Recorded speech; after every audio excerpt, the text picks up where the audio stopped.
Hello दोस्तों, हमने big boss के घर में देखा है चाहत के साथ अधिकतर लोग बहुत ही गंदा बिहेव करते हैं। स्टार्टिंग में आई तो सब लोगों ने बोला कि फेक है, जिस हिसाब से बिहेव कर रही है, स्वीटली रह रही है, सबको रिस्पेक्ट दे रही है, तो उनको उससे दिक्कत थी।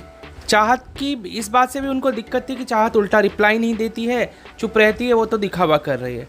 इसके बाद जैसे चाहत ने अपने लिए खुद के लिए स्टैंड लेना शुरू किया, तब लोगों को और ज़्यादा दिक्कत हो गई। भाई ये तो बहुत आवाज़ करती है, बहुत बजती है।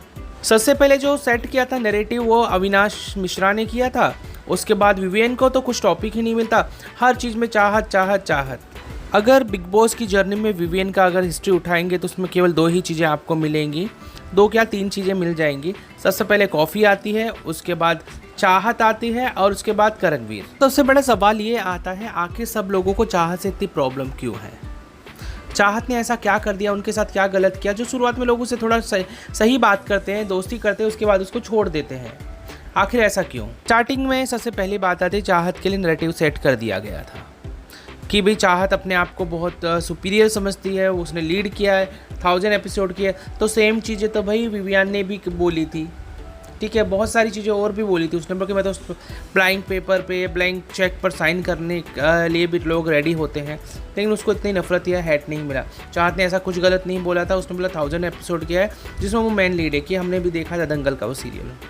दूसरा रीज़न ये है चाहत के लिए कि चाहत अच्छी दिखती है तो बाकी लड़कियों में जेलेसी होना ये स्वाभाविक सा ही है। जब ईशा को बोला गया कि वो भाई अच्छी दिखती है तो उस ईशा ने कहा जब तक कि मुंह ना खोले तब तक ही अच्छी लगती है। डे 1 से चाहत के साथ कचरे से भी बदतर बिहेव किया जा रहा है। इसका अगला रीज़न है, 3rd नंबर का रीज़न ये आ जाता है, चाहत ईंट का जवाब पत्थर से देने लग गई है। अगर वो उसे कोई पर्सनली लेता है तो उससे भी डबल जाकर पर्सनली वो उसको जवाब दे देती है।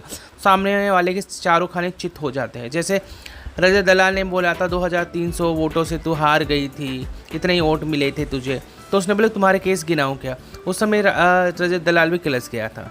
विवियन को भी वो बड़ी अच्छी तरह से धो देती है। अविनाश मिश्रा की उसने बैंड बजा के रख दिया। रजत दलाल के तो उसने चारों खाने चित कर दी। चाहत के लिए चौथा रीज़न ये आता है, ग्रुप वाइज लोग बटे हुए हैं, कई लोग, और चाहत शुरुआत से अकेली है।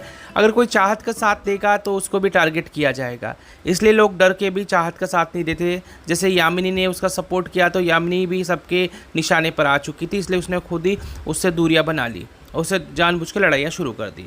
घर में 3 टीमें बनी हुई है, A, B, C। A और C वाले लोग तो नफरत बहुत करते हैं, और करण की जो टीम है वो ही एक ऐसी टीम है जो कि इससे थोड़ा बहुत सही बोलते हैं। शुरुआत में शिल्पा शिरोडकर भी सही ढंग से नहीं बातें करती थी। बात के लिए देखा जाए तो 5वां जो रीज़न है वो भी एक मेन रीज़न है।